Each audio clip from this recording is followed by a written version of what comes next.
ଗୁରୁକୁଳରେ ଗୁରୁଙ୍କ ଠାରୁ 3 ଜଣ ଛାତ୍ର ଶିକ୍ଷା ଲାଭ କରୁଥିଲେ। ଏହି କିଛି ଦିନ ହେବ ତାଙ୍କର ଶିକ୍ଷା ଶେଷ ହେଲା।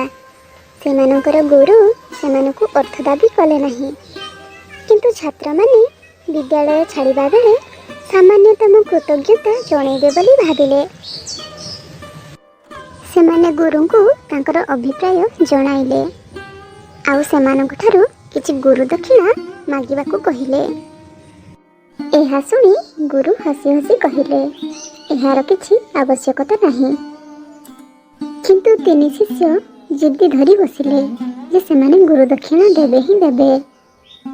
ଗୁରୁ କହିଲେ, ହଉ ଠିକ୍ ଅଛି, ଯାଅ କାହାକୁ କହି ବସ୍ତାଏ ଶୁଖିଲା ଝଡ଼ାପତ୍ର ମୋତେ ଆଣିକି ଦିଅ। ଏହା ଶୁଣି ଶିଷ୍ୟମାନେ ଦ୍ୱିଧାରେ ପଡ଼ିଗଲେ ଯେ କାହିଁକି ଗୁରୁ ଆମକୁ ଝଡ଼ାପତ୍ର ଆଣିବାକୁ କହୁଛନ୍ତି। ଏହି ଅଦରକାରୀ ପତ୍ର କ'ଣ ଦରକାର?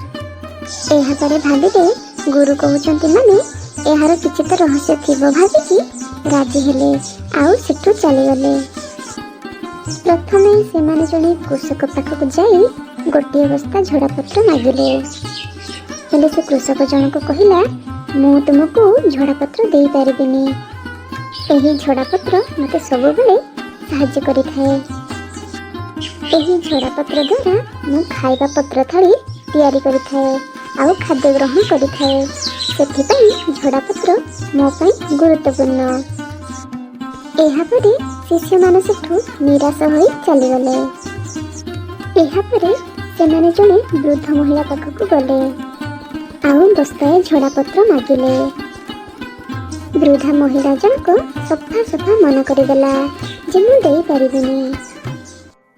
ସେହି 3ଟି ଶିଷ୍ୟ ମଧ୍ୟରୁ ଜଣେ ପଚାରିଲା, ମାତା ଆପଣ କାହିଁକି ଦେବା ପାଇଁ ଚାହୁଁନାହାନ୍ତି? ତାର କାରଣ ଆମକୁ କୁହନ୍ତୁ। ଏହାପରେ ସେ ବୃଦ୍ଧ ମହିଳା ଜଣକ କହିବାକୁ ଲାଗନ୍ତି, ଏହି ଝଡ଼ାପତ୍ର ଗୁଡ଼ିକ ମୋର ବଞ୍ଚିବାର କାରଣ। କାହିଁକି ନା ମୁଁ ଖାଦ୍ୟ ପ୍ରସ୍ତୁତ ଏହି ଝଡ଼ାପତ୍ରକୁ ଜାଳିକି ହିଁ କରିଥାଏ। ଏମିତି ସେମାନେ ଚେଷ୍ଟା କଲେ, କିନ୍ତୁ ଝଡ଼ାପତ୍ର ପାଇଲେ ନାହିଁ। ସେମାନେ ଗୁରୁଙ୍କ ପାଖକୁ ଯାଇ ସେମାନଙ୍କର ଅସାମର୍ଥ୍ୟ ପ୍ରକାଶ କଲେ। ସେମାନଙ୍କୁ ଦେଖି ଗୁରୁ କହିଲେ, ବୁଝିଲ, ଯେତେବେଳେ ପତ୍ର ସମୂହ ଗଛ ଉପରେ ଥାନ୍ତି ଆମକୁ ଛାଇ ଦେଇଥାନ୍ତି, ଆମର ସାହାଯ୍ୟରେ ଆସିଥାନ୍ତି, ସେହିପରି ସେ ଝଡ଼ିଗଲା ପରେ ମଧ୍ୟ ସେ ଆମର ସାହାଯ୍ୟରେ ଆସୁଛି। ଠିକ୍ ସେହିପରି ତମେମାନେ ଯେଉଁ ଏଠାରେ ଶିକ୍ଷା ଲାଭ କର ତାହା ତମ ଆଗାମୀ ଜୀବନରେ ସାହାଯ୍ୟ କରିବ। ଆଉ ତମେ ଯେଉଁ ଶିକ୍ଷା ଲାଭ କରିଛ ସେସବୁକୁ ସଦୁପଯୋଗ କରିବ। ଏହାଦ୍ୱାରା ସମାଜ ତୁମକୁ ଯୁଗ ଯୁଗ ଧରି ସ୍ମରଣ କରିବ। ଏହା ହିଁ ଥିଲା ଏହି ଜୀବନର ମୂଲ୍ୟ। ଏକ ଛୋଟ ଗାଁରେ ଲକ୍ଷ୍ମଣ ନାମକ ଜଣେ ସରଳ ବ୍ୟକ୍ତି ରହୁଥିଲା। ସେ ଶୋଇବାକୁ ଭାରି ଭଲ ପାଉଥିଲା। ଦିନ ହେଉ କି ରାତି ହେଉ ଯେତେବେଳେ ସମୟ ପାଉଥିଲା ଶୋଇକି ରହୁଥିଲା। ଏମିତି ଦିନେ ଗଭୀର ନିଦରେ ଶୋଇଥାଏ ସେ ଏକ ସ୍ୱପ୍ନ ଦେଖିଲା। ସେ ସ୍ୱପ୍ନରେ ଦେଖିଲା କି ତାଙ୍କ ଗ୍ରାମର ଜଣେ ହରିହର ନାମକ ବ୍ୟକ୍ତିଠାରୁ 10,000 ଟଙ୍କା ଆଣିଛି। ସେ ଯାହା କିଛି ବି ସ୍ୱପ୍ନ ଦେଖୁଥିଲା ତା ସାଙ୍ଗମାନଙ୍କ ଆଗରେ କହୁଥିଲା। ଠିକ୍ ଏହି କଥାଟି ମଧ୍ୟ ତା ସାଙ୍ଗମାନଙ୍କୁ କହିଲା। ଠିକ୍ ସେହି ସମୟରେ ସେଠାରେ କେତେଜଣ ବ୍ୟକ୍ତି ମଧ୍ୟ ଛିଡ଼ା ହୋଇଥିଲେ। ସେମାନେ ମଧ୍ୟ ଏହି କଥାକୁ ଚୁପି ଚୁପି ଶୁଣିଲେ ଆଉ ଏହି କଥାକୁ ହରିହର କାନରେ ପକାଇଦେବେ ବୋଲି କହିଲେ। ଏହାପରେ ସେଥିମଧ୍ୟରୁ ଜଣେ ବ୍ୟକ୍ତି ହରିହର ପାଖକୁ ଗଲା ଆଉ ଯାଇକି ସବୁ କଥା କହିଲା। ଆଉ ହରିହରକୁ ଏକ ଦୁଷ୍ଟ ବୁଦ୍ଧି ଦେଲା। କହିଲା, ହରିହର ଭାଇ, କ'ଣ ଆଉ ଭାବୁଛ? ଏ ସ୍ୱପ୍ନକୁ ସତରେ ପରିଣତ କରିଦେଉନ। ଗାଁର ଅଧା ଲୋକ ତ ଏହି ସ୍ୱପ୍ନ ବିଷୟରେ ଜାଣିସାରିଲେଣି ଯେ ତମଠୁ ସେ 10,000 ଟଙ୍କା ନେଇଛି ବୋଲି। ଗାଁ ଲୋକେ କ'ଣ ଜାଣିଥିବେ ଯେ ତମଠୁ ସେ ସତରେ ନେଇଛି କି ସ୍ୱପ୍ନରେ ନେଇଛି? ଯାଅ ୟାର ଫାଇଦା ଉଠାଅ। ଏମିତି କହିକି ସେ ଲୋକ ହରିହରକୁ ଉସ୍କେଇଲା। ଏହାପରେ ହରିହର ଲକ୍ଷ୍ମଣ ପାଖକୁ ଗଲା ଆଉ କହିଲା, ଦେ, ତୁ ଯେଉଁ ମୋଠୁ 10,000 ଟଙ୍କା ନେଇଥିଲୁ ମୋତେ ଏବେ ଫେରସ୍ତ କର। ମୋର 10,000 ଟଙ୍କା ଏବେ ଦରକାର ଅଛି, ତୁ ମୋତେ ଫେରାଇ ଦେ। ଏକଥା ଶୁଣି ଲକ୍ଷ୍ମଣ ଆଶ୍ଚର୍ଯ୍ୟ ହେଇଗଲା। ଆରେ ମୁଁ ତ ତାହା ସ୍ୱପ୍ନରେ ଦେଖିଥିଲି, ମୁଁ ତ ତମଠୁ ସତରେ ଆଣିନି, ଏମିତି କହିଲା ଲକ୍ଷ୍ମଣ। ଏମିତି ତାଙ୍କ ମଧ୍ୟରେ ଯୁକ୍ତିତର୍କ ଲାଗି ରହିଲା। ଲକ୍ଷ୍ମଣ ଯେତେ ବୁଝାଇବାକୁ ଚେଷ୍ଟା କଲେ ମଧ୍ୟ ହରିହରକୁ ବୁଝାଇ ପାରିଲା ନାହିଁ। ଶେଷରେ ସେମାନେ ଗାଁର ସରପଞ୍ଚ ପାଖକୁ ଗଲେ ଏହାର ସମାଧାନ କରିବା ପାଇଁ। ଲକ୍ଷ୍ମଣ ସବୁ ସତ କଥା କହିଲା ଆଉ ନ୍ୟାୟ ଭିକ୍ଷା କଲା। ଏହାପରେ ସରପଞ୍ଚ ବାବୁ ତାଙ୍କର ଜଣେ ଚାକରକୁ ଗୋଟିଏ ଆଇନା ଆଣିବାକୁ କହିଲେ ଆଉ ସାମ୍ନାରେ ରଖିଦେଲେ, ଆଉ ଆଇନା ସାମ୍ନାରେ କିଛି ଟଙ୍କାକୁ ରଖିଦେଲେ। ଏହାପରେ ହରିହରକୁ ପାଖକୁ ଡାକିଲେ। ସରପଞ୍ଚ ବାବୁ ହରିହରକୁ କହିଲେ, ହରିହର ବାବୁ, ସେଇ ଆଇନା ଭିତରେ ଯେଉଁ ଟଙ୍କା ଦେଖାଯାଉଛି ମୋତେ ଆଣିକି ଦେଇପାରିବ? ହରିହର କହିଲା, ଇଏ କି କଥା କହୁଛନ୍ତି ସରପଞ୍ଚ ଆଜ୍ଞା, ମୁଁ ଆଇନା ଭିତର ଟଙ୍କା କେମିତି ତମକୁ ଆଣିକି ଦେବି? ସେଟା ବାସ୍ତବ ନୁହଁ, ସେଇଟା ଟଙ୍କାର ଗୋଟେ ପ୍ରତିରୂପ। ସରପଞ୍ଚ ବାବୁ କହିଲେ, ତମେ କାହିଁକି ସେ ଟଙ୍କା ଆଣିପାରିବନି? ଲକ୍ଷ୍ମଣ ତମକୁ ସ୍ୱପ୍ନରେ ଟଙ୍କା ମାଗିଥିଲା, ବାସ୍ତବରେ ତ ଟଙ୍କା ମାଗିନଥିଲା। ତମେ ତା ପାଖକୁ କାହିଁକି ଟଙ୍କା ଆଣିବାକୁ ଯାଇଥିଲ? ଆଉ ଏହି ଟଙ୍କା କେମିତି ତମେ ଆଣିପାରିବନି? ସ୍ୱପ୍ନର ଟଙ୍କାକୁ ତମେ ସତରେ ମାଗିପାରୁଛ, ତା ଅର୍ଥ ହେଲା ତମେ ଆଇନା ଭିତରର ଟଙ୍କାକୁ ବି କାଢ଼ିପାରିବ। ହରିହର ତା ଦୁଷ୍ଟ ବୁଦ୍ଧି ପାଇଁ ଅନୁତପ୍ତ ହେଲା। ନିଜ ଭୁଲ ପାଇଁ ଲକ୍ଷ୍ମଣକୁ ଆଉ ସରପଞ୍ଚ ବାବୁଙ୍କୁ ଭୁଲ ମାଗିଲା। ତେବେ ସାଙ୍ଗମାନେ, ଏହି ଗପରୁ ଆମେ ଶିଖିଲେ ଯେ ମିଛ ଦୋଷ ଦେଇ କାହାକୁ ଠକିବା ଉଚିତ ନୁହଁ। ଗୋଟିଏ ଛୋଟ ଗାଁରେ ଜଣେ ବୃଦ୍ଧ ମହିଳା ରହୁଥିଲେ। ପୂର୍ବରୁ ତାଙ୍କର ଆଖି ଠିକ୍ ଥିଲା, କିନ୍ତୁ ଧୀରେ ଧୀରେ ତାଙ୍କର ଦୃଷ୍ଟିଶକ୍ତି ହରାଇବାକୁ ଲାଗିଲେ। ଏହାପରେ ସେ ଡକ୍ଟରଙ୍କୁ ଦେଖାଇ ମେଡ଼ିସିନ ଆଉ ଚଷମା ବ୍ୟବହାର କଲେ। ଏହାପରେ ମଧ୍ୟ ସେ ସମ୍ପୂର୍ଣ୍ଣ ରୂପେ ଭଲ ହୋଇପାରିଲେ ନାହିଁ। ଏହାପରେ ସେ ଜଣେ ଭଲ ଡକ୍ଟରଙ୍କୁ ଦେଖାଇଲେ। ସେଇ ଡାକ୍ତର ଜଣକ କହିଲେ ଅଧିକ ଟଙ୍କା ଖର୍ଚ୍ଚ ହେବ, କିନ୍ତୁ ଲେଡ଼ି ଜଣକ କହିଲେ ଠିକ୍ ଅଛି, ମୁଁ ମନି ଦେବି, କିନ୍ତୁ ମୋତେ ସମ୍ପୂର୍ଣ୍ଣ ଭଲ କରିଦିଅ। ଏହାପରେ ଡାକ୍ତର ପ୍ରତ୍ୟେକ ଦିନ ବୃଦ୍ଧ ମହିଳାଙ୍କ ଘରକୁ ଚିକିତ୍ସା କରିବା ପାଇଁ ଆସିଲେ। କିନ୍ତୁ ସେ ଡାକ୍ତର ଜଣକ ଗୋଟେ ପ୍ରକାର ଚୋର ମଧ୍ୟ ଥିଲେ। ସେ ପ୍ରତ୍ୟେକ ଦିନ ଆସନ୍ତି ଆଉ ବୃଦ୍ଧ ମହିଳାଙ୍କ ଘରୁ କିଛି ନା କିଛି ଚୋରି କରି ନିଅନ୍ତି। ଏମିତିକି ସୋଫା ଆଉ ଚେୟାରକୁ ମଧ୍ୟ ଛାଡ଼ି ନାହାନ୍ତି। ସେହି ବୃଦ୍ଧ ମହିଳାଙ୍କ ଘରୁ କିଛି ବି ଛାଡ଼ି ନଥିଲେ, ସବୁ କିଛି ନେଇଯାଇଥିଲେ। ଏହାପରେ ଡାକ୍ତର ଜଣକ ବୃଦ୍ଧ ମହିଳାଙ୍କ ଆଖିର ଅଧା କିଛି ଚିକିତ୍ସା କରିକି ଟଙ୍କା ମାଗିବାକୁ ଆରମ୍ଭ କଲେ। ବୃଦ୍ଧ ମହିଳା ଜଣକ ସଫା ସଫା ମନା କରିଦେଲେ, କାରଣ ମୋତେ ସମ୍ପୂର୍ଣ୍ଣ ଭଲ କରିବା ଉଚିତ। ଯଦି ମୋତେ ସମ୍ପୂର୍ଣ୍ଣ ଭଲ କରିଦେବ ତାହେଲେ ଯାଇକି ମୁଁ ଟଙ୍କା ଦେବି। ଡାକ୍ତର କହିଲା, ମୁଁ ସମ୍ପୂର୍ଣ୍ଣ ଭଲ କରିଦେଇଛି, ବାକି ଭଗବାନଙ୍କ ଇଚ୍ଛା। ତମ ଆଖି ଖରାପ ହେଇଯାଇଛି, ମୁଁ ଯେତିକି ଚେଷ୍ଟା କରିବା କଥା କଲି, ଏବେ ମୋର ଟଙ୍କା ନିହାତି ଦରକାର, ମୋ ଟଙ୍କା ମୋତେ ଦେଇଦିଅ। ଏମିତି କହିକି ଡାକ୍ତର ଜଣକ ଯୁକ୍ତି କରିବାକୁ ଲାଗିଲେ। ବୃଦ୍ଧ ମହିଳା ଜଣକ ବାରମ୍ବାର ମନା କଲେ। ଏହାର ସମାଧାନ ନ ପାଇ କୋର୍ଟକୁ ଗଲେ। ବୃଦ୍ଧ ମହିଳାଙ୍କୁ ବିଚାରପତି ପ୍ରଶ୍ନ ପଚାରିଲେ, କାହିଁକି ତମେ ଟଙ୍କା ଦେଉନ? ତମର ଅସୁବିଧା କେଉଁଠି ରହୁଛି, ମୋତେ ଖୋଲିକି କୁହ। ବୃଦ୍ଧ ମହିଳା ଜଣକ କହିଲେ, ବିଚାରପତି ମହାଶୟ, ମୁଁ ସମ୍ପୂର୍ଣ୍ଣ ଭଲ ହୋଇନାହିଁ, ମୋତେ ଏବେ ବି ସମ୍ପୂର୍ଣ୍ଣ ଦେଖାଯାଉ ନାହିଁ। ପ୍ରଥମେ ଯେତେବେଳେ ମୁଁ ଚଷମା ବ୍ୟବହାର କରୁଥିଲି, ମୋର ଘରର ସବୁ ଜିନିଷ ଗୁଡ଼ାକ ମୋତେ ଦେଖାଯାଉଥିଲା। ସେତେବେଳେ ମୁଁ ସବୁ କିଛି ଦେଖିପାରୁଥିଲି, କିନ୍ତୁ ବର୍ତ୍ତମାନ ମୁଁ ଚଷମା ବ୍ୟବହାର କଲେ ମଧ୍ୟ ମୋର ଘରର ଜିନିଷ ଗୁଡ଼ିକୁ କିଛି ବି ଦେଖିପାରୁନି। ତା ମାନେ ହେଲା ମୁଁ ସମ୍ପୂର୍ଣ୍ଣ ଭଲ ହୋଇନାହିଁ। ମୁଁ ସମ୍ପୂର୍ଣ୍ଣ ଦେଖିପାରିଲେ ମୁଁ ଡାକ୍ତରଙ୍କୁ ଟଙ୍କା ଦେଇଦେବି, ଏଥିରେ ମୋର କିଛି ଅସୁବିଧା ନାହିଁ। ବିଚାରପତି ମହୋଦୟ ସବୁ କଥା ବୁଝିପାରିଲେ ଯେ ଘଟଣା କ'ଣ ଘଟିଛି। ଏହାପରେ ଡାକ୍ତରଙ୍କୁ ସେ କହିଲେ, ସେ ଯେପର୍ଯ୍ୟନ୍ତ ତାଙ୍କ ଜିନିଷପତ୍ର ଦେଖି ନ ପାରିଛନ୍ତି ତାଙ୍କୁ ଚିକିତ୍ସା କର। आउ जेतेबेले तांको सब देखाଯିବ तांकोठारू पैसा नहीं नब। तमे जने डाक्तर, रोगीर संपूर्ण रोग भल हेबा पर्यंत तमे तार चिकित्सा करिबा उचित। एहा परि भी जदि तमे वृद्ध महिला को असुविधा पकाओ ताहले मु तुमको कठोर दंड देवी।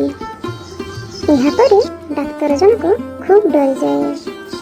से वृद्ध महिला पाखरु जेतिकी भी जिनिस चोरी करिकी नेइथिला सबु तक आनी थई दिए। एहा परे वृद्ध महिला जनक खुशी खुशी तांको टंका बढ़ाई दियंती। ताहले सांग माने आमे एही गपरु शिक्षा कले जे चोरी करिबा महा अपराध, चोरी करिबा उचित नुह। हस्तिनापुर रे विजय सिंह नामक जने राजा रहुथिले। तांकर कोनोसी पिला नथिले। तांको परवर्ती राजा पई से जने युवकों को निर्वाचित करने को चाहूले।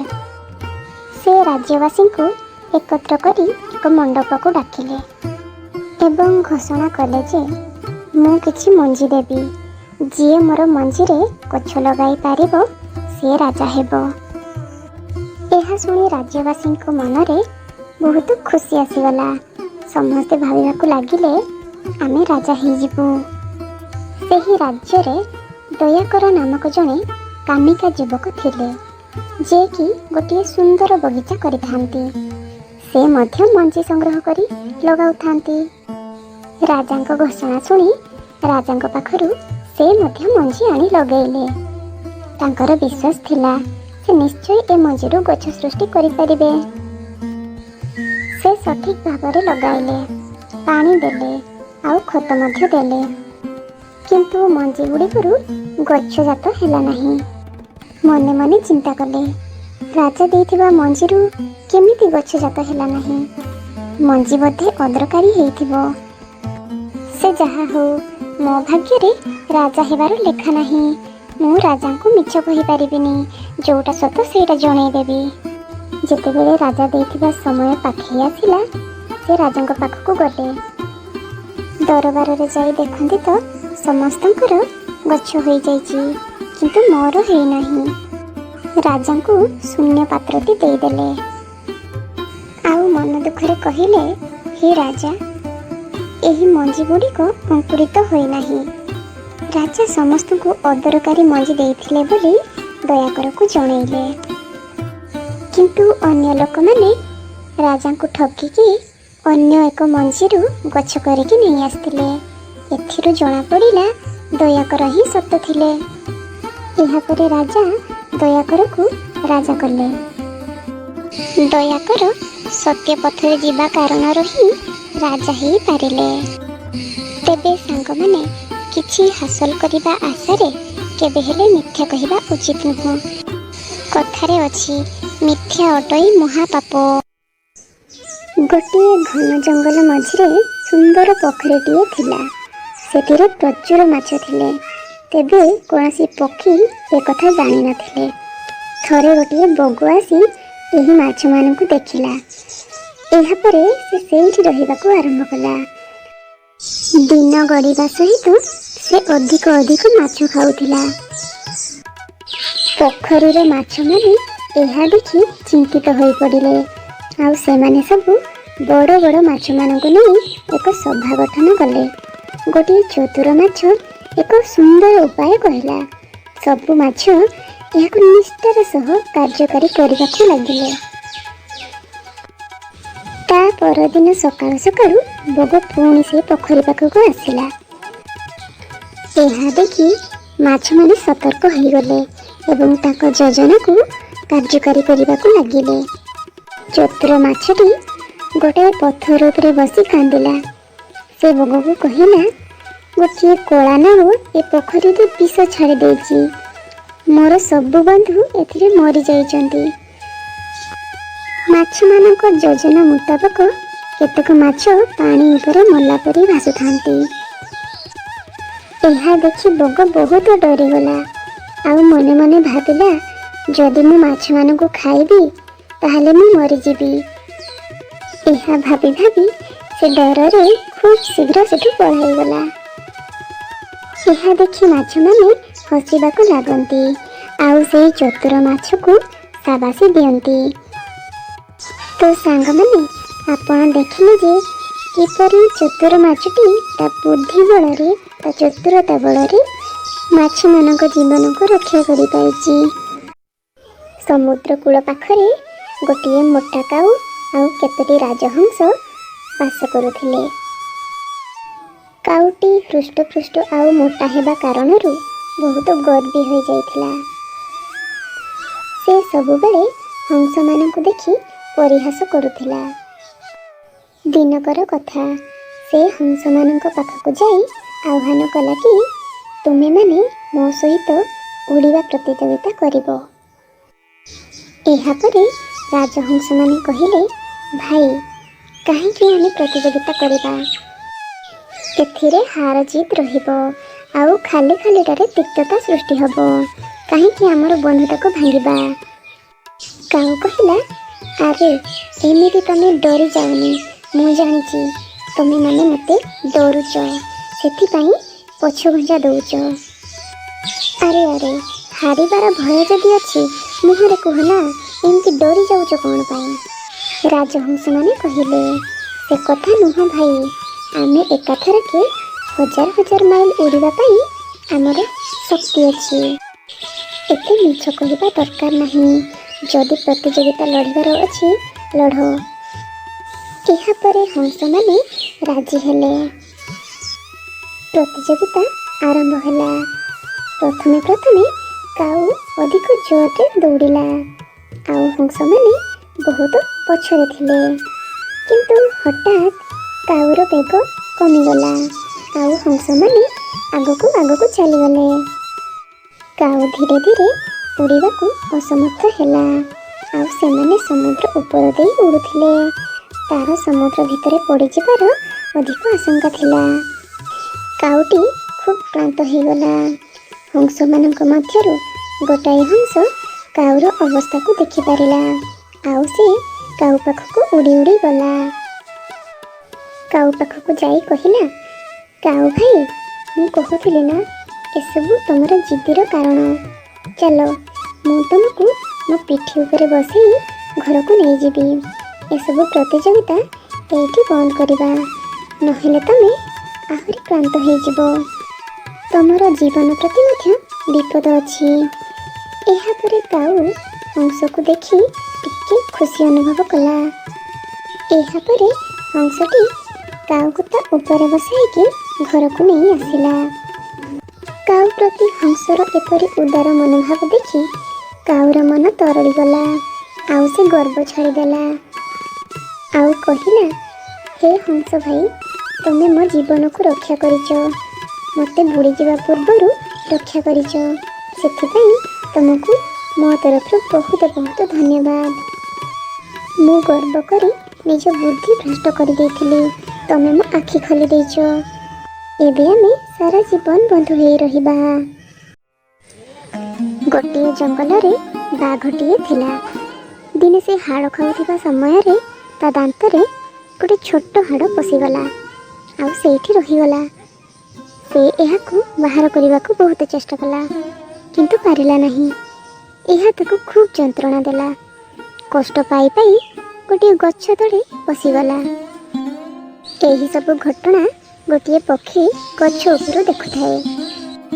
ତାର ଯନ୍ତ୍ରଣା ସହି ନ ପାରି ସେ ପଚାରିଲା ଯେ କ'ଣ ହେଇଛି। ବାଘ ତାକୁ ସବୁ କଥା କହିଲା ଆଉ କଣ୍ଟାଟିକୁ କାଢ଼ିଦେବା ପାଇଁ ଅନୁରୋଧ ମଧ୍ୟ କଲା। ଏହା ଶୁଣି ପକ୍ଷୀଟି ଚିନ୍ତାରେ ପଡ଼ିଗଲା ଯେ ତା ପାଟି ଭିତରେ ମୋ ମୁଣ୍ଡ ପୁରାଇବା କ'ଣ ନିରାପଦ ହେବ। ସେ ଭାବିବାକୁ ଲାଗିଲା। ବାଘ ପ୍ରତିଜ୍ଞା କଲା, ବନ୍ଧୁ, ତୁ ଯଦି ମୋତେ ଏବେ ସାହାଯ୍ୟ କରିବୁ, ମୁଁ କେବେ ହେଲେ ତୋର ସେବା ଭୁଲିବିନି। ମୁଁ ଖାଲି ତୋତେ ବିପଦରୁ ରକ୍ଷା କରିବିନି, ବରଂ ମୋ ଖାଦ୍ୟରୁ କିଛି ତୋତେ ଦେବି। ପକ୍ଷୀଟି ଡରି ଡରି ତା ମୁଣ୍ଡକୁ ବାଘ ପାଟିରେ ପୁରାଇଲା ଆଉ ତା ଦାନ୍ତରେ ଲାଗିଥିବା ହାଡ଼ ଖଣ୍ଡକକୁ ବାହାର କରିଦେଲା।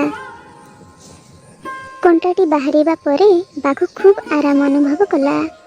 ଏହାପରେ ବାଘ ତା ସହିତ ବନ୍ଧୁତା ସ୍ଥାପନ କରିକି ରହିଲା ଆଉ ପ୍ରତିଦିନ ତା ଖାଦ୍ୟରୁ କିଛି ପକ୍ଷୀକୁ ଦେଲା। ଦିନକର ଘଟଣା, ପକ୍ଷୀଟି ଗଛ ଉପରେ ବସିଥାଏ। ହଠାତ୍ ଗୋଟେ ଶିକାରୀ କୁଆଡ଼ୁ ଆସି ପକ୍ଷୀ ଉପରେ ନଜର ପକାଇଲା ଆଉ ତାକୁ ଧନୁଶର ଦେଖାଇ ମାରିବାକୁ ଚେଷ୍ଟା କଲା। ଦୂରରୁ ଏସବୁ ବାଘ ଦେଖୁଥାଏ।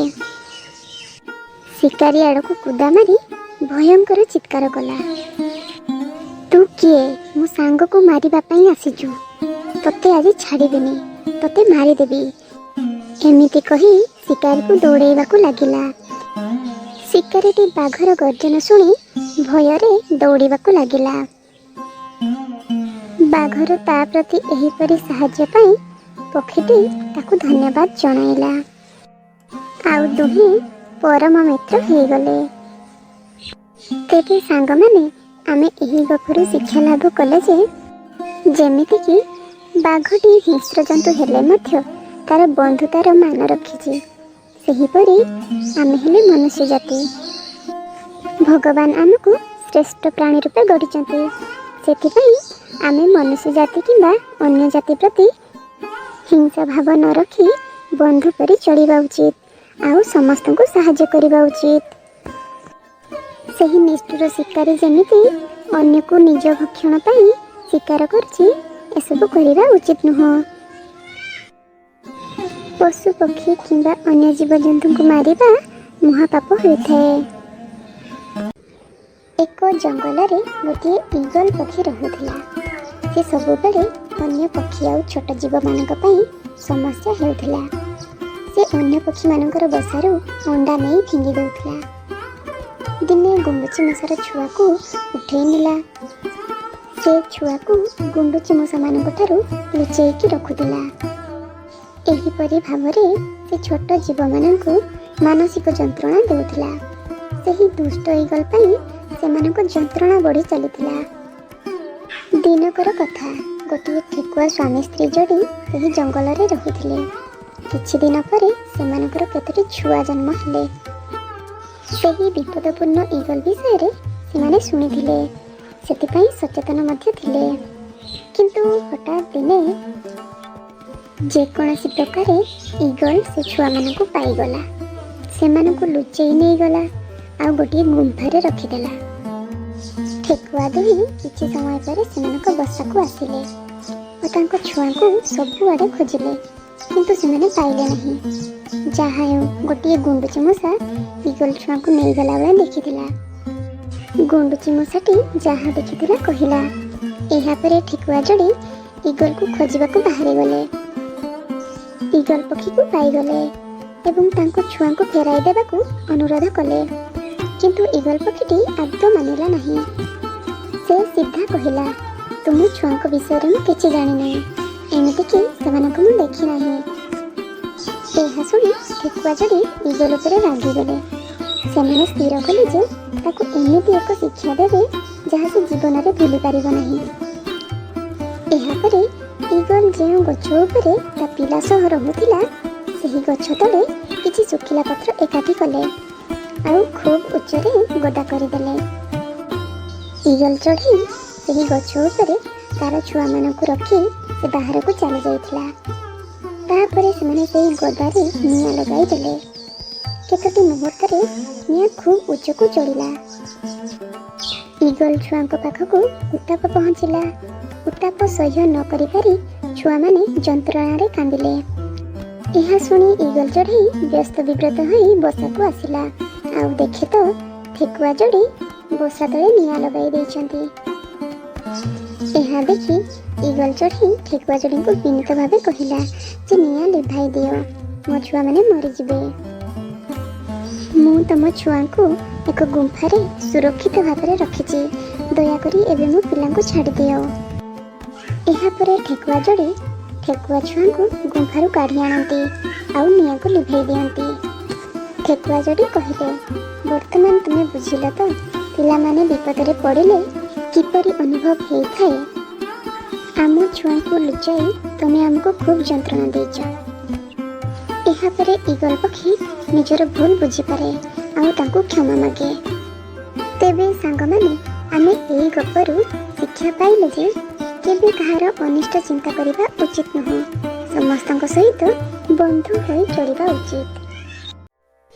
ଗୋଟିଏ ଜଙ୍ଗଲରେ ମୟୂରଟିଏ ଥିଲା। ତାର ନିଜର ସୁନ୍ଦରପଣ ଆଉ ମନୋହର ନୃତ୍ୟ ପାଇଁ ଅତି ଗର୍ବ କରୁଥିଲା। ତେଣୁ ସେ ସବୁବେଳେ ଅନ୍ୟ ପଶୁପକ୍ଷୀମାନଙ୍କୁ ଦେଖି ନିଜର ପ୍ରଶଂସା କରିକି ଅନ୍ୟର ପରିହାସ କରେ। ଦିନେ ବଗ ପାଖକୁ ଯାଇ କହିଲା, ତୁ ଧଳା ହେଲେ କ'ଣ ହବ? ତୋ ଦେହ ସାରା ଚିତ୍ର ବିଚିତ୍ରର ରଙ୍ଗ ନାହିଁ, ଆଉ ତୋ ମୁଣ୍ଡରେ ସୌନ୍ଦର୍ଯ୍ୟ ବଢ଼ାଇବା ପାଇଁ ଫୁଲ ନାହିଁ। ମୋତେ ଦେଖ, ମୁଁ କେତେ ସୁନ୍ଦର, ମୋତେ କେତେ ସୁନ୍ଦର କରି ଭଗବାନ ଗଢ଼ିଛନ୍ତି। ଏମିତି କହିକି ବଗକୁ ପରିହାସ କରୁଥିଲା। ଏସବୁ କଥା ଗୋଟିଏ ଗୁଣ୍ଡୁଚି ମୂଷା ଶୁଣୁଥିଲା। ସେ ବଗକୁ ଡାକିକି କହିଲା, ଦେଖ ବଗ ଭାଇ, ସେ ମୟୂର ସମସ୍ତଙ୍କୁ ପରିହାସ କରୁଛି। ସେ ମୋତେ ମଧ୍ୟ ପରିହାସ କରିଥିଲା। ଆଉ ନୁହଁ, ବହୁତ ହେଇଗଲା, ଏବେ ଆମର ପାଳି। ତମେ ତାକୁ ଉଚିତ ଶିକ୍ଷା ଦେବା ଉଚିତ। ମୁଁ ଗୋଟେ ତମକୁ ଉପାୟ କହୁଛି, ସେଇ ଉପାୟ ଅନୁସାରେ ତାକୁ ଗୋଟେ ଉଚିତ ଶିକ୍ଷା ଦିଅ। ଏମିତି ଭାବରେ ଗୁଣ୍ଡୁଚି ମୂଷା ଆଉ ବଗ ଯୋଜନା କଲେ। ଏହାପରେ ବଗ ମୟୂର ପାଖକୁ ଗଲା। ତାକୁ ଦେଖି ହସିବାକୁ ଲାଗିଲା ଆଉ କହିଲା, ତୁ ଅତି ଅଦ୍ଭୁତ ଦେଖାଯାଉଛୁ। ତୋ ଦେହ ସୁନ୍ଦର, କିନ୍ତୁ ତୋ ଲାଞ୍ଜଟା ଲମ୍ବା। ମୟୂରର ମନ ଦୁଃଖ ହେଇଗଲା, କିନ୍ତୁ ନିଜର ଅତୁଟ ବିଶ୍ୱାସ ଉପରେ ପୁଣି ଖୁବ୍ ଜୋର ଦେଇ ରାଗିକି କହିଲା, ତୁମେ ମୋ ଭଳି ରଙ୍ଗୀନ ଡେଣା ମେଲି ନାଚିପାରିବ? ବଗ ଆହ୍ୱାନ ଦେଲା, ତୁମେ ମୋ ସହିତ ଉଡ଼ିପାରିବ? ମୟୂର ଗର୍ବର ସହିତ କହିଲା, ହଁ ମୁଁ ଉଡ଼ିପାରିବି, ମୁଁ ସବୁ କିଛି କରିପାରିବି। ଏହାପରେ ବଗ ଆଉ ମୟୂର ଭିତରେ ପ୍ରତିଯୋଗିତାଟେ ହେଲା, କିନ୍ତୁ ବଗ ଖୁବ୍ ଶୀଘ୍ର ଉପରକୁ ଉଡ଼ିଗଲା। ମୟୂର ମଧ୍ୟ ଉପରକୁ ଉଡ଼ିବାକୁ ବହୁତ ଚେଷ୍ଟା କଲା, କିନ୍ତୁ ପାରିଲା ନାହିଁ। ସେ ତଳେ ପଡ଼ିଗଲା, ଆଉ ତାର ଗୋଡ଼ ଜଖମ ହେଇଗଲା। ବଗ କହିଲା, ଏବେ ବୁଝ, ପ୍ରତ୍ୟେକ ନିଜ ନିଜ ବିଶେଷ ଗୁଣ ପାଇଁ ବଡ଼ ହୋଇଥାନ୍ତି, ନା କି ସୌନ୍ଦର୍ଯ୍ୟରେ ବଡ଼ ହୋଇଥାନ୍ତି। ନିଜ ଗୁଣ ହିଁ ସବୁଠୁ ବଡ଼। ତେବେ ସାଙ୍ଗମାନେ, ଆମେ ଏହି ଗପରୁ ଶିକ୍ଷା ଲାଭ କଲେ ଯେ ଆମର ବଡ଼ପଣ କିମ୍ବା ସୌନ୍ଦର୍ଯ୍ୟ ପାଇଁ ଗର୍ବ କରିବା ଉଚିତ ନୁହଁ। ଭଲ ମନ ଆଉ ମନ୍ଦ ମନ ଦୁଇ ଜଣ ସାଙ୍ଗ ଥିଲେ। ସେମାନେ ଗୋଟିଏ ନଗରରେ ରହୁଥିଲେ। ସେମାନେ ଦୁଇ ଜଣ ବ୍ୟବସାୟୀଙ୍କ ପୁଅ ଥିଲେ। ଦିନେ ସେମାନେ ଅର୍ଥ ଉପାର୍ଜନ ପାଇଁ ଦୂର ସ୍ଥାନକୁ ଯାତ୍ରା କଲେ। ବାଟରେ ଯାଉଥିବା ସମୟରେ ଭଲ ମନର ଭାଗ୍ୟ ଉଦୟ ହେଲା। ସେ ଏକ ସୁନାର ପାତ୍ର ପାଇଲା, ଯେଉଁଥିରେ କି 1000 ମୋହର ବିଶିଷ୍ଟ ଗୁପ୍ତଧନ ଥିଲା। ଏହାପରେ ଦୁହେଁ ଅର୍ଥ ଉପାର୍ଜନ କରିବାକୁ ନ ଯାଇ ଘରକୁ ଫେରିବା ପାଇଁ ସ୍ଥିର କଲେ। ସେମାନେ ତାଙ୍କ ନଗରରେ ପହଞ୍ଚିବା ପରେ ଭଲ ମନ୍ଦ ପ୍ରସ୍ତାବ ଦେଲା ଯେ ଆମେ ଗୁପ୍ତଧନକୁ ସମାନ ଭାଗ କରି ଘରକୁ ନେବା। କିନ୍ତୁ ମନ୍ଦ ମନର ମୁଣ୍ଡରେ କିଛି କୁବୁଦ୍ଧି ଚାଲିଥିଲା। ସେ ଏକାକୀ ହିଁ ଏସବୁକୁ ନେବା ପାଇଁ ଚାହୁଁଥିଲା। ସେଥିପାଇଁ ସେ ଏକ ଯୋଜନା କଲା। ମନ୍ଦ ମନ କହିଲା, ନାଇଁ ନାଇଁ ସାଙ୍ଗ, ଆମେ ଏମିତି କରିବା ନାହିଁ। ଆମେ 100 ଲେଖାଏଁ ମୋହର ପ୍ରତ୍ୟେକ ନେବା, ଆଉ ଅବଶିଷ୍ଟ ନିରାପଦରେ ପୋତିଦେବା। ଯେତେବେଳେ ପୁଣି ଅର୍ଥ ସରିଯିବ, ପୁଣି 100 ଲେଖାଏଁ ପ୍ରତ୍ୟେକ ନେବା। ସରଳ ପ୍ରକୃତିର ଭଲ ମନ ତା ସାଙ୍ଗର ଦୁଷ୍ଟ ଯୋଜନାରେ କିଛି ବି ଜାଣିପାରିଲା ନାହିଁ। ଏପଟେ ମନ୍ଦ ମନ ତାର ଟଙ୍କାକୁ ଖୁବ୍ ଶୀଘ୍ର ଖର୍ଚ୍ଚ କରିଦେଲା। ଏହାପରେ ସେ ମନେ ମନେ ଚିନ୍ତା କଲା, ମୁଁ ଯାଏ ସବୁ ଅର୍ଥକୁ ନେଇ ଆସେ। ଏମିତି କହି ସେ ଗୁପ୍ତଧନକୁ ଚୋରି କରିକି ନେଇ ଆସିଲା। ଗୋଟିଏ ମାସ ପରେ ମନ୍ଦ ମନ ଭଲ ମନ ପାଖକୁ ଯାଇ କହିଲା, ଚାଲ ସେ ପତିତ ଧନକୁ ନେଇ ଆସିବା, ଆଉ ଅଧା ଅଧା ଭାଗ କରିଦେବା। ଭଲ ମନ ରାଜି ହେଇଗଲା। ସେମାନେ ପାତ୍ରକୁ ଖୋଳି ବାହାର କଲେ। ଦେଖିଲେ ସେଇଠି ଶୂନ୍ୟ। ମନ୍ଦ ମନ ଭଲ ମନକୁ ଦୋଷ ଦେଲା ଯେ ସେ ସବୁ ଧନ ଚୋରି କରି ନେଇଛି। ଭଲ ମନ ଦୁଃଖିତ ହେଲା, ଏହାର ବିରୋଧ କଲା। ତେଣୁ ସେମାନେ ଏ ଘଟଣା ସମ୍ପର୍କରେ ବିଚାରପତିଙ୍କୁ ଜଣାଇଲେ। ତାପରେ ମନ୍ଦ ମନ କହିଲା, ମହାଶୟ, ପ୍ରକୃତରେ କ'ଣ ଘଟିଛି ବନଦେବୀ ଏହାର ସାକ୍ଷୀ ଅଛନ୍ତି। ଆସନ୍ତାକାଲି ଆପଣ ଏହି ସ୍ଥାନକୁ ଯିବେ ଯେଉଁଠାରେ ଆମେ ଧନ ପୋତିଥିଲୁ। ସେ ସବୁ ସତ କଥା କହିବେ। ବିଚାରପତି ରାଜି ହେଲେ। ସେହି ରାତିରେ ମନ୍ଦ ମନ ପ୍ରଲୋଭିତ କରି ତାର ଅନିଚ୍ଛୁକ ବାପାଙ୍କୁ ରାଜି କରାଇଲା। कि ସେ ତାଙ୍କ ନାଁରେ ମିଛ କହିବେ ଆଉ ଭଲ ମନକୁ ଦୋଷୀ ସାବ୍ୟସ୍ତ କରିବେ। ସେଥିପାଇଁ ସେ ଏଇଭଳି ଯୋଜନା କରିଛି। ସେମାନେ ଯେଉଁ ସ୍ଥାନରେ ଧନପତି ଥିଲେ ସେଠାରେ ଏକ ବଡ଼ ଆକାଶୀୟ ଗଛଟା ଥିଲା। ସେହି ଗଛ କରଡ଼ରେ ତା ବାପାଙ୍କୁ ଲୁଚି ବସିବା ପାଇଁ କହିଲା। ପରଦିନ ସକାଳେ ଯେତେବେଳେ ବିଚାରପତି ସେହି ସ୍ଥାନକୁ ଆସିଲେ, ମନ୍ଦମନ କାନ୍ଦି ଉଠିଲା ଆଉ କହିଲା, ହେ ବନଦେବୀ, ଦୟାକରି ବିଚାରପତିଙ୍କୁ ସତ କୁହ। ପୂର୍ବରୁ ଶିଖାଇଥିବା ତାର ବାପା ଗଛ ଭିତରେ ଥାଇ କହିଲେ, ଭଲ ମନ୍ଦ ଅର୍ଥ ନେଇଯାଇଛି। ବିଚାରପତି ଭାବିବାକୁ ଲାଗିଲେ ଯେ ଭଲ ମନକୁ ଉପଯୁକ୍ତ ଦଣ୍ଡ ଦେବେ।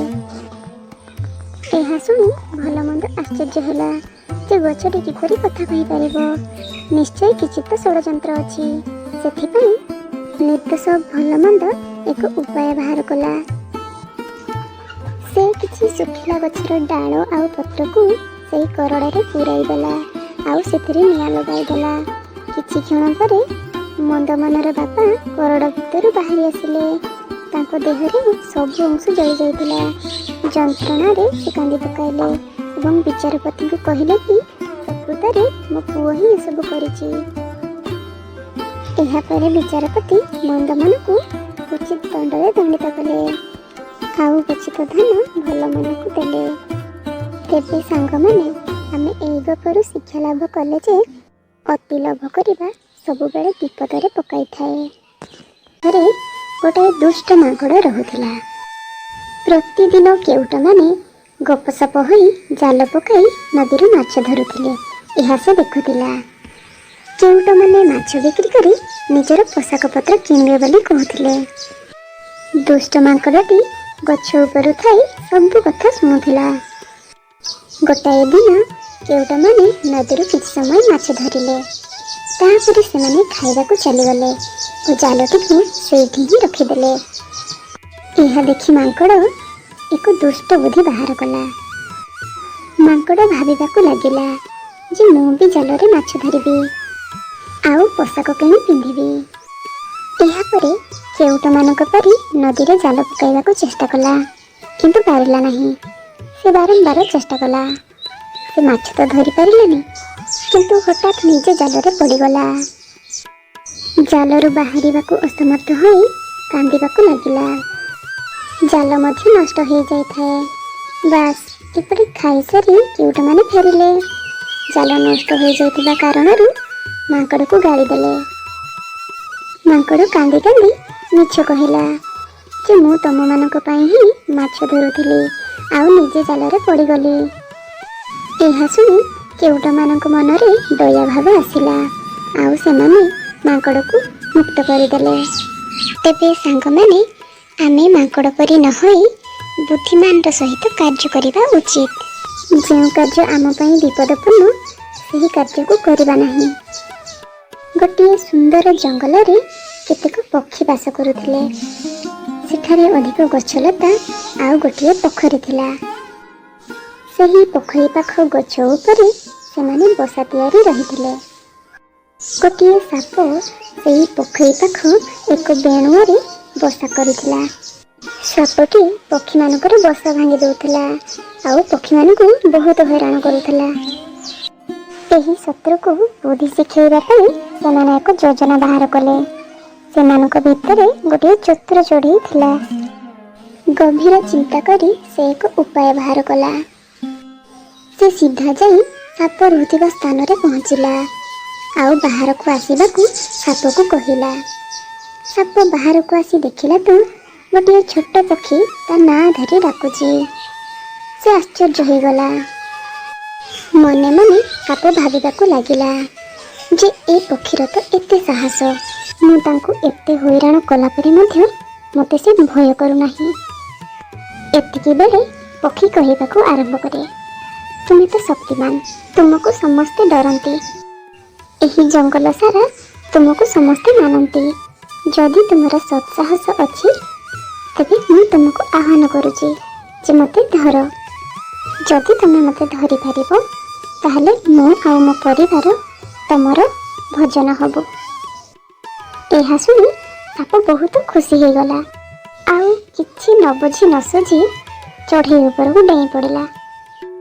ଏତିକି ବେଳେ ପକ୍ଷୀଟି ଉଡ଼ିଗଲା ଆଉ ଆହ୍ୱାନ ଦେଲା ଯେ, ଆସ, ସେଠି ରହିଗଲ କାହିଁକି, ଧର ମୋତେ। ସାପଟି ପାଣି ଭିତରେ ପଡ଼ିଗଲା। ପକ୍ଷୀଟି ସାପକୁ ପ୍ରଲୋଭନ ଦେଖାଇ ସେମିତି ପାଣି ଉପରେ ଉଡ଼ୁଥାଏ। ଏପଟେ ମୂର୍ଖ ସାପଟି ପକ୍ଷୀଟି ଯୁଆଡ଼େ ଯୁଆଡ଼େ ଉଡ଼ୁଥାଏ ତା ପଛେ ପଛେ ଧାଇଁଥାଏ। ବହୁ ଚେଷ୍ଟା ପରେ ପକ୍ଷୀକୁ ଧରିବାକୁ ଯାଇ ପାଣି ସୁଅ ଭିତରେ ଭାସିଯାଏ। ଏହିପରି ଭାବରେ ଚଢ଼େଇମାନଙ୍କ ଚତୁରତା କାରଣରୁ ସାପକୁ ତଡ଼ି ଦେଇଥିବାରୁ ଅନ୍ୟ ପକ୍ଷୀମାନେ ଖୁବ୍ ଖୁସି ହେଲେ। ତେବେ ସାଙ୍ଗମାନେ, ଏହି ଗପରୁ ଆମେ ଶିକ୍ଷା କଲେ ଯେ ଯେମିତି କର୍ମକୁ ସେମିତି ଫଳ ମିଳିଥାଏ। ତା ପରିବାର ସହିତ ଗୋଟିଏ ଗଛରେ ରହୁଥିଲା।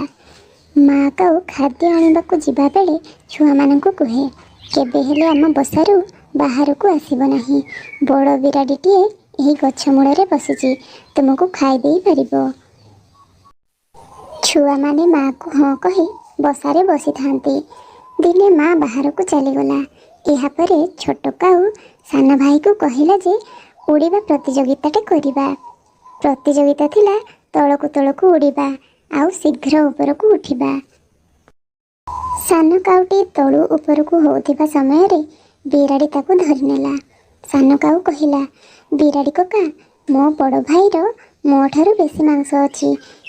ସେ ମୋତେ ହରାଇବା ପାଇଁ ତଳକୁ ଆସିବ, ସେତେବେଳେ ତମେ ତାକୁ ଖାଇପାରିବ। ଏହା ଶୁଣି ବିରାଡ଼ି ଖୁସି ହେଇଗଲା। ଏହାପରେ ସାନ କାଉଟି ଖୁବ୍ ଶୀଘ୍ର ବସାକୁ ଫେରି ଆସିଲା ଏବଂ ତା ସାନ ଭାଇକୁ ସବୁ କଥା କହିଲା।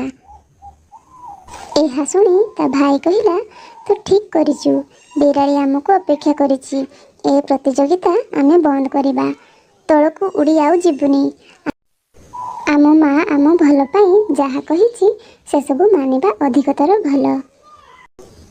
ତ ସାଙ୍ଗମାନେ, ଏହି ଗପରୁ ଶିକ୍ଷା ମିଳୁଛି ଯେ ଗୁରୁଜନଙ୍କ କଥା ଶୁଣିବା ଆବଶ୍ୟକ। ଗୋଟିଏ ଜଙ୍ଗଲରେ ଗୋଟେ ଠେକୁଆ ରାଜା ଥିଲା। ସେ ତା ରାଣୀ ସହ ବାସ କରୁଥିଲା। ଉଭୟେ ଗୋଟିଏ ବଗିଚାରେ ବୁଲିବା ପାଇଁ ଦିନେ ସନ୍ଧ୍ୟାରେ ବାହାରିଲେ। ଗୋଟିଏ ଗଛରେ କିଛି ଲାଲ ଫଳକୁ ରାଣୀ ଦେଖିଲା। ଏହି ସୁନ୍ଦର ଫଳକୁ ଚାଖିବା ପାଇଁ ସେ ଇଚ୍ଛା କଲା। ସେ ରାଜାଙ୍କୁ ତା ଇଚ୍ଛା ସମ୍ପର୍କରେ ଜଣାଇଲା। କିନ୍ତୁ ସେହି ବଗିଚାଟି ଗୋଟାଏ ଗୋଧିଆର ଥିଲା। ସ୍ୱାମୀ କହିଲା, ଆମକୁ ଯଦି ସେ ଦେଖିଦେବ ତେବେ ଆମକୁ ମାରିଦେବ। ହେଲେ ରାଣୀ ଜିଦ୍ଦି ଧରି ବସିଲା ଯେ ସେ ଫଳ ଖାଇବ ହିଁ ଖାଇବ। ରାଣୀକୁ ରାଜି ନ କରିପାରି ରାଜା ଲୁଚି ଲୁଚି ଯାଇ କିଛି ଫଳ ତୋଳିଲା। ଏତିକି ବେଳେ ଗୋଧିଆ ସେଠାକୁ ଆସିଲା। ଯେଉଁ କଥା ପାଇଁ ଠେକୁଆ ରାଜାର ଭୟ ଥିଲା ସେଇଆ ହିଁ ହେଲା। ଗୋଧିଆ ରାଜାକୁ ଦେଖିବା ପୂର୍ବରୁ ସେ ଏକ ଉପାୟ ପାଞ୍ଚିଲା। କିଛି ଫଳକୁ କପଡ଼ା ଭିତରେ ପୂରେଇ ଏକ ଗଛ ମୂଳକୁ ଫିଙ୍ଗିଦେଲା। ଏହାପରେ ଆଉ କିଛି ଫଳକୁ ଗୋଟିଏ ବଡ଼ ପିମ୍ପା ଭିତରେ ରଖି ଘୋଡ଼ାଇ ଦେଲା। ଗୋଧିଆ ସେଠାରେ ପହଞ୍ଚିବା ବେଳେ ସେ ଅତି ନିରୀହ ପରି ସେଠାରେ ଛିଡ଼ା ହୋଇ ଏଣେ ତେଣେ ଦେଖିଲା। ଗୋଧିଆ ପଚାରିଲା, ତୁ କିଏ? ଏଠି କ'ଣ କରୁଛୁ? ଠେକୁଆ ରାଜା ଉତ୍ତର ଦିଏ, ଗୋଧିଆ କକା, ତୁମେ ତ ଅତି ବଢ଼ିଆ ବଗିଚାଟିଏ କରିଛ। ଏବେ ମୁଁ ଆସିଛି ଦେଖିବା ପାଇଁ।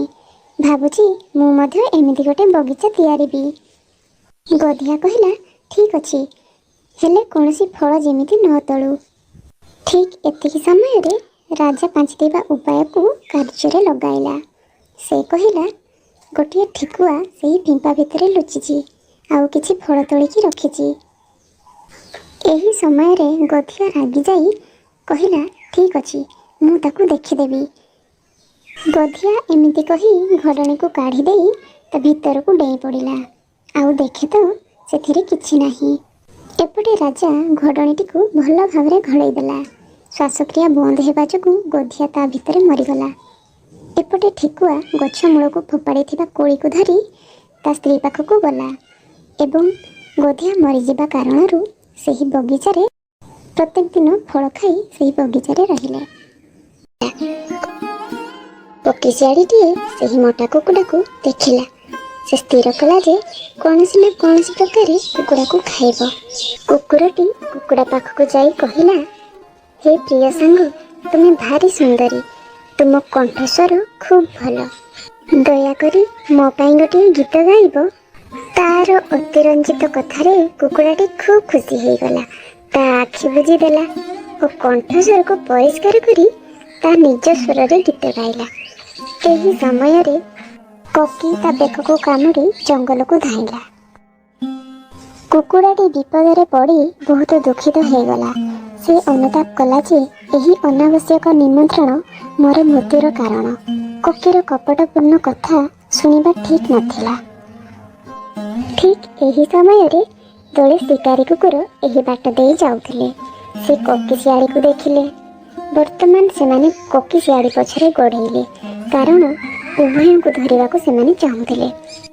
କୋକି ଶିଆଳଟି ମଧ୍ୟ ଚିନ୍ତାରେ ପଡ଼ିଗଲା ଯେ କୁକୁରମାନେ ତାକୁ କାହିଁକି ଦୌଡ଼ଉଛନ୍ତି। ଠିକ୍ ଏହି ସମୟରେ କୁକୁଡ଼ାଟି କୋକିଠାରୁ ରକ୍ଷା ପାଇବା ପାଇଁ ଗୋଟିଏ ଉପାୟ ପାଇଗଲା। ସେ ତାକୁ କହିଲା, ହେ ପ୍ରିୟ ସାଙ୍ଗ, ସେହି କୁକୁରମାନେ ତୁମ ପଛରେ ଆସୁନାହାନ୍ତି, ସେମାନେ ମୋ ପାଇଁ ଆସୁଛନ୍ତି।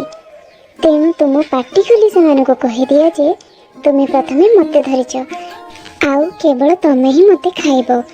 ଏମିତି କହିଦେଲେ ସେମାନେ ଏଠୁ ପଳେଇଯିବେ। କୋକି ଶିଆଳିକୁ କୁକୁଡ଼ାର ଉପଦେଶ ଭାରି ଭଲ ଲାଗିଲା। ସେ ଏକ ଗଛ ମୂଳରେ ରହିଲା ଯେ କୁକୁରମାନଙ୍କୁ ଏହା ମୁଁ କହିଦିଏ। କୋକି ଶିଆଳିଟି ଯେମିତି ପାଟି ଖୋଲିଛି, କୁକୁଡ଼ା ବାହାରି ଆସି ପାଖରେ ଥିବା ଗୋଟାଏ ଗଛ ଉପରେ ବସିଗଲା। ଏମିତି ଭାବରେ ସେ ତା ଜୀବନକୁ ରକ୍ଷା କଲା। ଏପଟେ ଶିକାରୀ କୁକୁରଙ୍କୁ ଦେଖି କୋକି ଶିଆଳି ଦ୍ରୁତ ବେଗରେ ଜଙ୍ଗଲ ଭିତରକୁ ଦୌଡ଼ିଲା। ଏଥିରୁ ଶିକ୍ଷା ମିଳୁଛି ଯେ ଜଣେ ଉପଯୁକ୍ତ ସମୟରେ କିଛି ଚିନ୍ତା କରିକି ବିପଦରୁ ନିଜକୁ ରକ୍ଷା କରିପାରିବ। ଗୋଟିଏ ଜଙ୍ଗଲରେ ବଗଟିଏ ବାସ କରୁଥିଲା। ଥରେ ତା ପିଠିରେ ଗୋଟାଏ ବଡ଼ ଘା ହେଲା। ସେ ଜାଣିଲା ଯେ ସେହି ଜଙ୍ଗଲରେ ଗୋଟିଏ ମାଙ୍କଡ଼ ଅଛି, ଯାହାର ଘା ଚିକିତ୍ସା କରିବାରେ ବିଶେଷ ହାତ ରହିଛି। ବଗ ସେହି ମାଙ୍କଡ଼ ପାଖକୁ ଗଲା। ତାକୁ ଚିକିତ୍ସା ପାଇଁ କହିଲା। ମାଙ୍କଡ଼ କହିଲା, ତୁମେ ଯଦି ମୋତେ 3ଟି ପିଜୁଳି ଆଣିଦେବ, ମୁଁ ତୁମ ସମସ୍ୟାର ସମାଧାନ କରିଦେବି। ବଗ କହିଲା, ମୁଁ କେମିତି ବର୍ତ୍ତମାନ ପିଜୁଳି ଆଣିବି? ଏଥିପାଇଁ ମୁଁ ଅନ୍ୟ ସମୟରେ ତୁମକୁ ସାହାଯ୍ୟ କରିବି। କିନ୍ତୁ ମାଙ୍କଡ଼ ତା ଦାବିରେ ଅଟଳ ରହିଲା। ଆଉ ବଗ କ'ଣ କରିବ? ମନ ଦୁଃଖରେ ଘରକୁ ଫେରିଲା। ସେଠାରେ ଗୋଟିଏ ଶୁଆ ମଧ୍ୟ ବାସ କରୁଥିଲା। ତାର ଯନ୍ତ୍ରଣା ଦେଖି ସେ ପଚାରିଲା, କ'ଣ ହେଇଛି?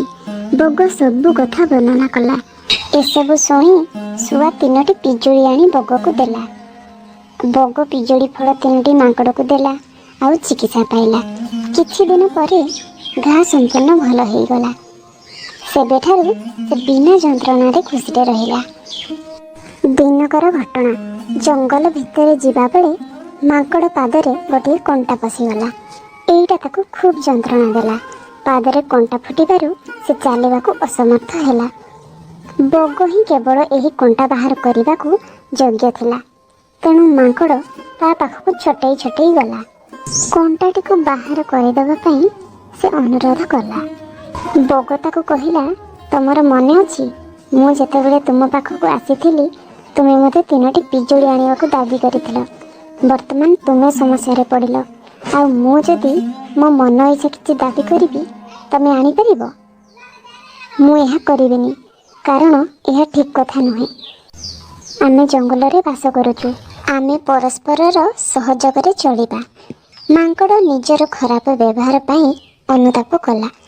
ବଗ କଣ୍ଟାଟିକୁ ବାହାର କରିଦେଲା। ତା ପରଠାରୁ ମାଙ୍କଡ଼ ଜଙ୍ଗଲର ସବୁ ପଶୁମାନଙ୍କ ସହିତ ବନ୍ଧୁ ଭଳି ଚଳିଲା। ଆବଶ୍ୟକ ଥିବାବେଳେ ସମସ୍ତଙ୍କୁ ସାହାଯ୍ୟ କଲା। ମିଥିଳା ରାଜ୍ୟରେ 2 ଜଣ ସ୍ତ୍ରୀ ଲୋକ ପରସ୍ପର ଭିତରେ କଳି କରୁଥିଲେ। ଗୋଟିଏ ଛୋଟ ପିଲାର ପ୍ରକୃତ ମା କିଏ, ଏକଥା ଜାଣିବାକୁ କଳି କରୁଥିଲେ। ସେମାନଙ୍କ ଯୁକ୍ତିତର୍କ ଲଢ଼େଇ ଆଉ ପାଟିତୁଣ୍ଡରେ ପରିବର୍ତ୍ତିତ ହେଲା। ସେ ଅଞ୍ଚଳର ସୁରକ୍ଷା ଅଧିକାରୀଙ୍କ ନିକଟରେ ଲୋକମାନେ ଏ ନେଇ ଅଭିଯୋଗ କଲେ। ତାପରେ 2 ସ୍ତ୍ରୀ ଲୋକ ପିଲାଟି ସହିତ ମିଥିଳା ରାଜ୍ୟ ଦରବାରରେ ନ୍ୟାୟ ପାଇଁ ପହଞ୍ଚିଲେ। ଉଭୟ ସ୍ତ୍ରୀ ଲୋକ ଅଧିକାର ସାବ୍ୟସ୍ତ କରି କହିଲେ ଯେ ମୁଁ ଏ ପିଲାଟିକୁ ଜନ୍ମ ଦେଇଛି ଆଉ ପାଳନ କରିଛି, ତେଣୁ ଏ ପିଲାଟି ମୋର। ରାଜା ବହୁତ ବୁଦ୍ଧିମାନ ଥିଲେ। ରାଜା ସେମାନଙ୍କ କଥାକୁ ଧୈର୍ଯ୍ୟର ସହିତ ଶୁଣିଲେ। ତାପରେ ସେ ଆଦେଶ ଦେଲେ କି ଶିଶୁଟିକୁ 2 ଖଣ୍ଡ କରିଦିଅ ଆଉ ପ୍ରତ୍ୟେକଙ୍କୁ ଖଣ୍ଡେ ଲେଖାଏଁ ଦିଅ। ଶେଷରେ ଜଣେ ସ୍ତ୍ରୀ ଲୋକ କାନ୍ଦିବାକୁ ଆରମ୍ଭ କଲା ଏବଂ କହିଲା, ହେ ରାଜା, ପିଲାଟିକୁ ତାକୁ ଦିଅନ୍ତୁ, କିନ୍ତୁ ଦୟାକରି ପିଲାଟିକୁ କାଟନ୍ତୁ ନାହିଁ।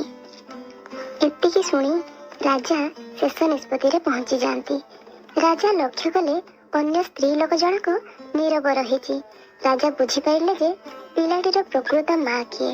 କାନ୍ଦୁଥିବା ମାକୁ ସେ ପିଲାଟିକୁ ଦେଲେ ଏବଂ ଅନ୍ୟ ସ୍ତ୍ରୀ ଲୋକକୁ କଠୋର ଦଣ୍ଡରେ ଦଣ୍ଡିତ କଲେ। ଗୋଟିଏ ନଦୀରେ ବିଭିନ୍ନ ପ୍ରକାର ମାଛ ଥିଲେ। ସେହି ନଦୀ କୂଳରେ ଗୋଟିଏ ଜାମୁ ଗଛ ଥିଲା। କିଛି ମାଙ୍କଡ଼ ସେହି ଗଛରେ ରହୁଥିଲେ। ସେମାନେ ଗୋଟିଏ ଗଛ ଡାଳରୁ ଅନ୍ୟ ଡାଳକୁ ଡେଇଁ କୋଳି ତୋଳୁଥିଲେ ଆଉ କୋଳି ଖାଉଥିଲେ। ଯଦି ଫଳ ଗୁଡ଼ିକ ତଳେ ପଡ଼ି ଯାଉଥିଲା, ତେବେ ମାଛମାନେ ସେଗୁଡ଼ିକ ଧରି ମାଙ୍କଡ଼ମାନଙ୍କୁ ଫେରାଇ ଦେଉଥିଲେ। ଏମିତି ଭାବରେ ମାଙ୍କଡ଼ ଆଉ ମାଛମାନଙ୍କ ଭିତରେ ବନ୍ଧୁତା ଥିଲା। ଦିନେ ଗୋଟିଏ ମାଛ ଧରାଳି ନଦୀକୁ ମାଛ ଧରିବାକୁ ଆସିଲା। ସେ ନଦୀରେ ଜାଲ ପକେଇଲା। ମାଙ୍କଡ଼ମାନେ ଏହାକୁ ଗଛ ଉପରୁ ଥାଇ ଦେଖୁଥିଲେ। ଏଥିମଧ୍ୟରୁ ଗୋଟିଏ ମାଙ୍କଡ଼ ଚିତ୍କାର କରି ଉଠିଲା, ଦେଖ, କେହି ଆମ ବନ୍ଧୁମାନଙ୍କୁ ଧରି ନେଉଛନ୍ତି। ତେବେ ସେଥିମଧ୍ୟରୁ ଗୋଟିଏ ମାଙ୍କଡ଼ ମାଛମାନଙ୍କୁ ବଞ୍ଚାଇବାକୁ ଯାଇ ସେ ଏକ ବୁଦ୍ଧି ପାଞ୍ଚିଲା। ଗଛ ଉପରେ ଥାଇ ମାଙ୍କଡ଼ଟି ଦେଖିଲା କି ମାଛ ଧରାଳିର ପୋଷାକ ଗଣ୍ଠିଲିଟି ଗଛ ତଳେ ଥୋଇ ଦେଇଛି। ଏପଟେ ମାଛ ଧରାଳି ମାଛ ଧରିବାରେ ବ୍ୟସ୍ତ ଥାଏ। ଏପଟେ ଗୋଟାଏ ମାଙ୍କଡ଼ ମାଛ ଧରାଳିର ପୋଷାକ ଗଣ୍ଠିଲିକୁ ଧରି ଦୌଡ଼ି ପଳାଇ ଯାଏ। ଏହା ଦେଖି ମାଛ ଧରାଳି ବ୍ୟସ୍ତ ବିବ୍ରତ ହେଇଯାଏ ଏବଂ ମାଙ୍କଡ଼ ପଛରେ ଗୋଡ଼ାଏ। ଜାଲଟିରେ ମାଛ ପୁରା ଭର୍ତ୍ତି ହେଇକି ଥାନ୍ତି। ଏହାପରେ ଗୋଟିଏ ମାଙ୍କଡ଼ ତଳକୁ ଓହ୍ଲାଇ ଆସେ। ଏହାପରେ ମାଛ ଗୁଡ଼ିକୁ ଜାଲରୁ କାଢ଼ି ଦିଏ ଏବଂ ମାଛମାନେ ସେହି ମାଙ୍କଡ଼ଟିକୁ ଧନ୍ୟବାଦ ଜଣାନ୍ତି। ଗୋଟିଏ ନଦୀରେ ବିଭିନ୍ନ ପ୍ରକାର ମାଛ ଥିଲେ। ସେହି ନଦୀ କୂଳରେ ଗୋଟିଏ ଜାମୁ ଗଛ ଥିଲା। କିଛି ମାଙ୍କଡ଼ ସେହି ଗଛରେ ରହୁଥିଲେ। ସେମାନେ ଗୋଟିଏ ଗଛ ଡାଳରୁ ଅନ୍ୟ ଡାଳକୁ ଡେଇଁ କୋଳି ତୋଳୁଥିଲେ ଆଉ କୋଳି ଖାଉଥିଲେ। ଯଦି ଫଳ ଗୁଡ଼ିକ ତଳେ ପଡ଼ି ଯାଉଥିଲା, ତେବେ ମାଛମାନେ ସେଗୁଡ଼ିକ ଧରି ମାଙ୍କଡ଼ମାନଙ୍କୁ ଫେରାଇ ଦେଉଥିଲେ। ଏମିତି ଭାବରେ ମାଙ୍କଡ଼ ଆଉ ମାଛମାନଙ୍କ ଭିତରେ ବନ୍ଧୁତା ଥିଲା। ଦିନେ ଗୋଟିଏ ମାଛ ଧରାଳି ନଦୀକୁ ମାଛ ଧରିବାକୁ ଆସିଲା। ସେ ନଦୀରେ ଜାଲ ପକେଇଲା। ମାଙ୍କଡ଼ମାନେ ଏହାକୁ ଗଛ ଉପରୁ ଥାଇ ଦେଖୁଥିଲେ। ଏଥିମଧ୍ୟରୁ ଗୋଟିଏ ମାଙ୍କଡ଼ ଚିତ୍କାର କରି ଉଠିଲା, ଦେଖ, କେହି ଆମ ବନ୍ଧୁମାନଙ୍କୁ ଧରି ନେଉଛନ୍ତି। ତେବେ ସେଥିମଧ୍ୟରୁ ଗୋଟିଏ ମାଙ୍କଡ଼ ମାଛମାନଙ୍କୁ ବଞ୍ଚାଇବାକୁ ଯାଇ ସେ ଏକ ବୁଦ୍ଧି ପାଞ୍ଚିଲା। ଗଛ ଉପରେ ଥାଇ ମାଙ୍କଡ଼ଟି ଦେଖିଲା କି ମାଛ ଧରାଳିର ପୋଷାକ ଗଣ୍ଠିଲିଟି ଗଛ ତଳେ ଥୋଇ ଦେଇଛି। ଏପଟେ ମାଛ ଧରାଳି ମାଛ ଧରିବାରେ ବ୍ୟସ୍ତ ଥାଏ। ଏପଟେ ଗୋଟାଏ ମାଙ୍କଡ଼ ମାଛ ଧରାଳିର ପୋଷାକ ଗଣ୍ଠିଲିକୁ ଧରି ଦୌଡ଼ି ପଳାଇ ଯାଏ। ଏହା ଦେଖି ମାଛ ଧରାଳି ବ୍ୟସ୍ତ ବିବ୍ରତ ହେଇଯାଏ ଏବଂ ମାଙ୍କଡ଼ ପଛରେ ଗୋଡ଼ାଏ। ଜାଲଟିରେ ମାଛ ପୁରା ଭର୍ତ୍ତି ହେଇକି ଥାନ୍ତି। ଏହାପରେ ଗୋଟିଏ ମାଙ୍କଡ଼ ତଳକୁ ଓହ୍ଲାଇ ଆସେ। ଏହାପରେ ମାଛ ଗୁଡ଼ିକୁ ଜାଲରୁ କାଢ଼ି ଦିଏ ଏବଂ ମାଛମାନେ ସେହି ମାଙ୍କଡ଼ଟିକୁ ଧନ୍ୟବାଦ ଜଣାନ୍ତି।